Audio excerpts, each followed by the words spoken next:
Hello दोस्तों, welcome to civil service square. मेरा नाम है अवनीश विनोदानंद पाठक और हम बिहार का जो चैप्टर लेके चले हैं पूरी बिहार सीरीज़ को ख़त्म करने के लिए, उसी क्रम में आगे बढ़ते हुए अब हम चलेंगे मध्यकालीन बिहार के इतिहास को पढ़ेंगे। हमने अभी तक प्राचीन बिहार के इतिहास को समाप्त कर लिया है। अगर आप देखना चाहते हैं तो चैनल पे प्लेलिस्ट बना हुआ है, आप जाके पूरा प्लेलिस्ट देख सकते हैं। बहुत अच्छे से उसमें रिवाइज करा दिया गया है, उसमें बता दिया गया है मेन मेन पॉइंट को, ताकि आपको आगे पढ़ने में कोई प्रॉब्लम ना आए। तो दोस्तों चलिए चलते हैं मध्यकालीन बिहार। जब तक हमने देखा कि पाल वंश के टाइम पर ख़त्म कर दिया था हमने प्राचीन बिहार को, तो आइए चलते हैं मध्यकालीन बिहार में। देखिए दोस्तों, मध्यकालीन बिहार को अगर ब्रॉडली डिफाइड करें तो तुर्क शासन में बिहार, स्थानीय वंश यानी कि कर्नाट शासन में बिहार, तीसरी तरफ अफगान शासन में बिहार यानी शेरशाह सूरी का पीरियड, फिर आता है सल्तनत काल में बिहार और लास्ट में आता है मुगल काल में बिहार। तो ये जो 5 मेजर डिवीजन है, इसमें हम मध्यकालीन बिहार के इतिहास को पढ़ेंगे। तो आइए चलते हैं तुर्क शासन में बिहार। देखिए दोस्तों, जब भारत में तुर्क शासन था, जब यहाँ इल्तुतमिश वगैरह का शासन चल रहा था, तो बिहार की क्या स्थिति थी आइए देखते हैं। बिहार में तुर्क सत्ता की स्थापना का वास्तविक श्रेय बख्तियार खिलजी को जाता है। बख्तियार खिलजी कुतुबुद्दीन ऐबक का दास था। कुतुबुद्दीन ऐबक जो जिसको आप कह सकते हैं कि ममलूक वंश का ये प्रथम शासक था, कुतुबुद्दीन ऐबक, ये खुद एक दास था। तो बख्तियार खिलजी के आक्रमण के समय बिहार में छोटे छोटे शासकों का शासन था। उत्तर बिहार में कर्नाट वंश का शासन था। बख्तियार खिलजी की पहली महत्वपूर्ण सफलता उदंतपुरी विहार, जो बिहार शरीफ की विजय थी, ये 1198 ईस्वी में उसने किया था। बख्तियार खिलजी ने उदंतपुरी के साथ नालंदा एवं विक्रमशिला विश्वविद्यालय को भी नष्ट कर दिया।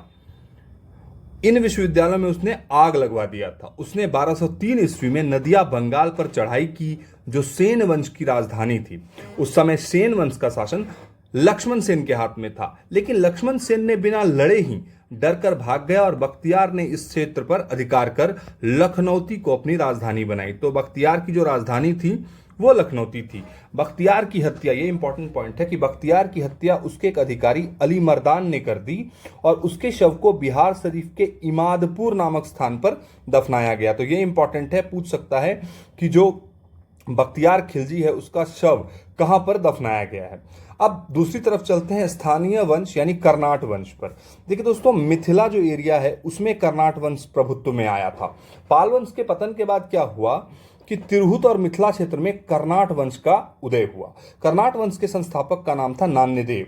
कर्नाट वंश की राजधानी सिमरावगढ़ थी, जो अब नेपाल में स्थित है। बख्तियार खिलजी के बिहार अभियान के समय कर्नाट शासक नरसिंह देव थे। उसने नजराना भेंट देकर सहयोग किया था, क्योंकि कर्नाट वंश का सेन वंश से संघर्ष चलता रहता था। हुआ ये, कर्नाट वंश और सेन वंश की जो राइवलरी थी, इसका फायदा बख्तियार खिलजी को मिल गया।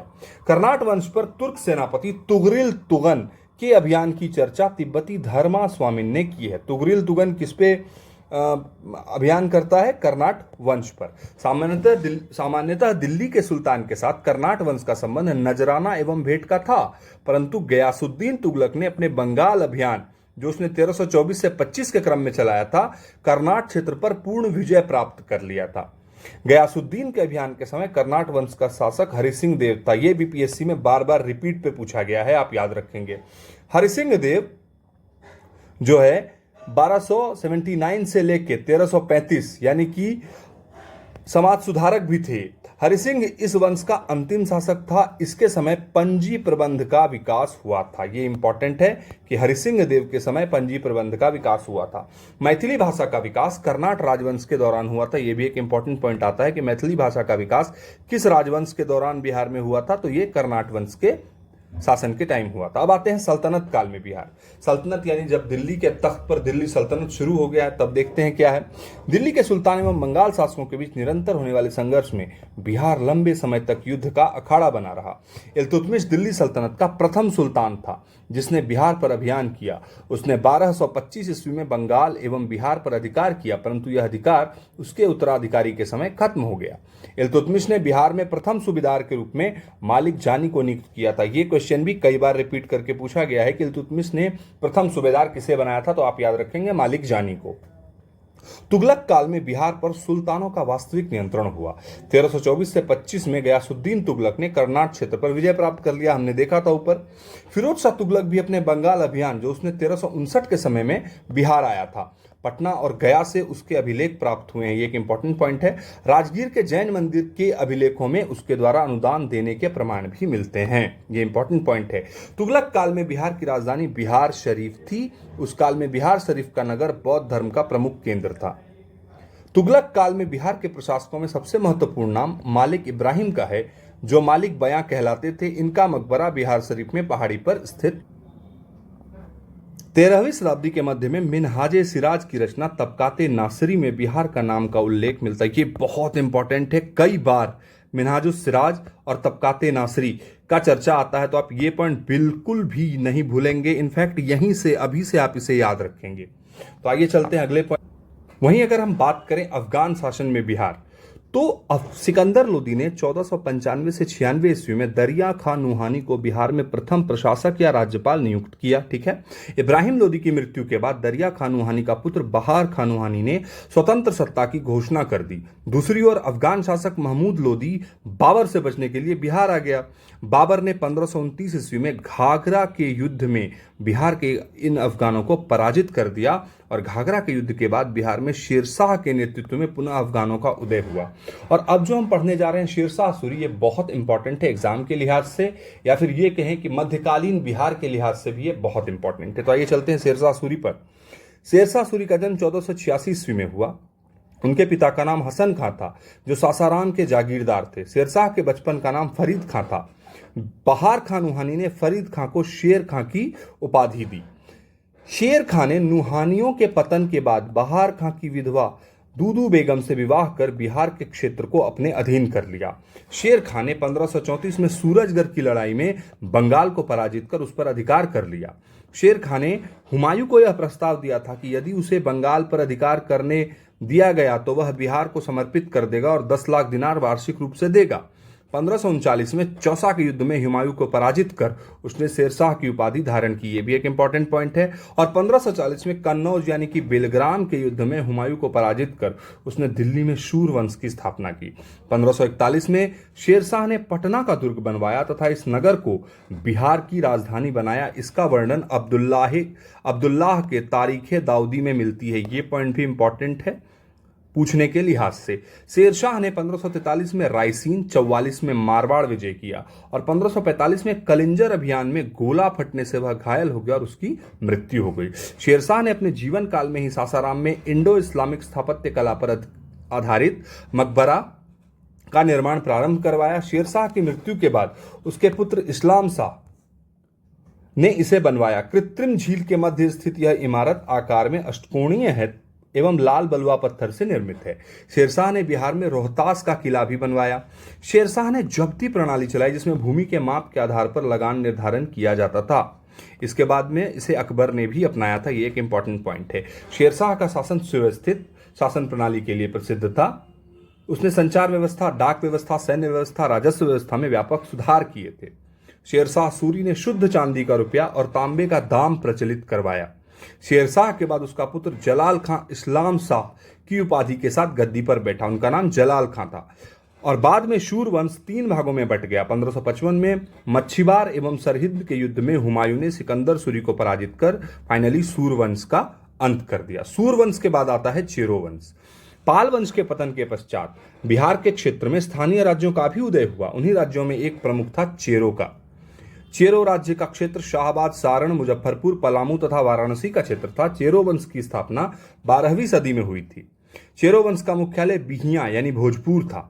1607 ईस्वी में चेरो व उज्जैन के बीच एक महत्वपूर्ण लड़ाई हुई जिसमें चेरो की जीत हुई थी। इस वंश का प्रमुख शासक मेदिनी राय 1658 से 74 तक था। मुगलों के प्रभाव ने इस वंश को धीरे धीरे खत्म कर दिया था।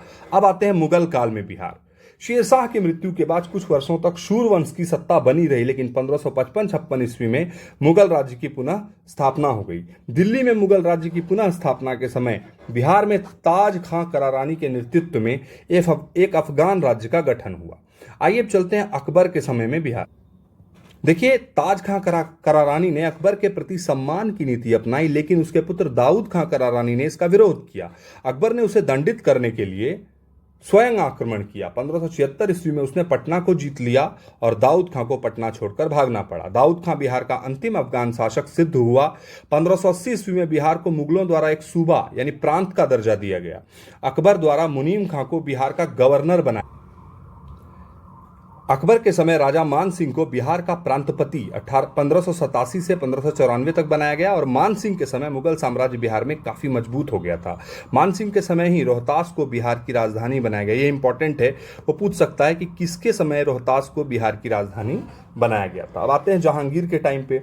जहांगीर के समय छोटा नागपुर के क्षेत्र पर मुगलों का अधिकार स्थापित हुआ। इस क्षेत्र से मुगलों को हीरा और सोना प्राप्त होता था। जहांगीर ने 1621 में राजकुमार परवेज को बिहार का प्रांतपति बनाया। इसके बाद यह पद केवल राजकुमारों को ही दिया जाने लगा। अब आते हैं औरंगजेब के समय बिहार। औरंगजेब ने अपने प्रिय पौत्र राजकुमार अजीम को 1702 में बिहार का प्रांतपति यानी सूबेदार नियुक्त किया। अजीम ने पटना का नाम अजीमाबाद कर उसका सौंदर्यीकरण कराया। उत्तर मुगल काल के शासक फर्रुखसियर ने 1713 ईस्वी में पटना में अपना औपचारिक राज्याभिषेक कराया। वह पहला मुगल साम्राज्य था जिसका राज्याभिषेक बिहार में हुआ। शाह आलम द्वितीय का भी विधिवत राज्याभिषेक 1761 में पटना में ही हुआ था। औरंगजेब की मृत्यु 1707 के बाद कमजोर होती मुगल सत्ता में बिहार बंगाल का भाग बन गया था। मुर्शिद कुली खां 1717 से 1727 ईस्वी तक बंगाल उड़ीसा का सूबेदार बना रहा। उसके बाद सुजाउद्दीन बंगाल का नवाब बना। सुजाउद्दीन ने 1733 ईस्वी में बिहार को बंगाल में मिला लिया। उसने 1733 ईस्वी में अलीवर्दी खां को बिहार का उप सूबेदार नियुक्त किया। 1739 ईस्वी में सरफराज खां बंगाल का नवाब बना। अलीवर्दी खां ने गिरिया के युद्ध 1740 में सरफराज खां को पराजित किया और बंगाल का नवाब बन गया। उसने मुगल सम्राट को 2 करोड़ रुपए देकर अपने पद को स्थायी बना दिया और 1756 ईस्वी में अलीवर्दी खां की मृत्यु तक बिहार, बंगाल एवं उड़ीसा क्षेत्र पर उसका प्रत्यक्ष नियंत्रण रहा। और आज के आखिरी टॉपिक पे चलते हैं, सिख धर्म। सिख धर्म और बिहार के बारे में जानते हैं कि सिख धर्म के संस्थापक गुरु नानक देव थे। सिख धर्म में कुल 10 गुरु हुए थे। इन 10 सिख गुरुओं में से गुरु नानक, गुरु तेग बहादुर एवं गुरु गोविंद सिंह का संबंध बिहार से था। गुरु नानक ने बिहार में गया, राजगीर, पटना, मुंगेर, भागलपुर आदि की यात्रा की थी। वे बिहार का भ्रमण करने वाले प्रथम सिख गुरु थे, आप नहीं भूलेंगे। सिख धर्म के 9वें गुरु श्री तेग बहादुर भी सासाराम गया होते हुए पटना आए थे। यहाँ वे अपनी पत्नी गुजरी देवी को छोड़ गए थे जो मां बनने वाली थी। यहीं पटना में गुरु गोविंद सिंह का जन्म हुआ था। सिख धर्म के 10वें एवं अंतिम गुरु गुरु गोविंद सिंह का जन्म पटना में 26 दिसंबर 1666 ईस्वी को हुआ। गुरु गोविंद सिंह 1676 ईस्वी में 10वें गुरु बने तथा 1699 में उन्होंने खालसा पंथ की स्थापना की। वहीं तख्त श्री हरिमंदिर जी पटना साहिब सिख धर्म का प्रमुख तीर्थ स्थल है और इसका निर्माण महाराजा रणजीत सिंह ने करवाया था। इसे श्री पटना साहिब के नाम से भी जाना जाता है और ये सवाल इस बार बीपीएससी में भी पूछा गया था। तो दोस्तों, ये कुल मिला के मेडाइवल हिस्ट्री ऑफ बिहार थी जो मैंने आपको बताया। मैं उम्मीद करता हूं कि आप इसे एक बार अच्छे से पढ़ लेंगे, 1-2 बार इसको रिवाइज कर लेंगे तो मेडाइवल हिस्ट्री में इन 500 इंपॉर्टेंट पॉइंट से ज़्यादा कुछ नहीं है। और इसके बाद हम सबसे इंपॉर्टेंट पार्ट पे चलेंगे। अगले जब हम लेक्चर पे आएंगे तब हम चलेंगे आधुनिक बिहार के इतिहास पे। तो तब तक आप पढ़ते रहिए, रिवीजन करते रहिए, अपना बहुत सारा ख्याल रखिए। नमस्कार, जय हिंद।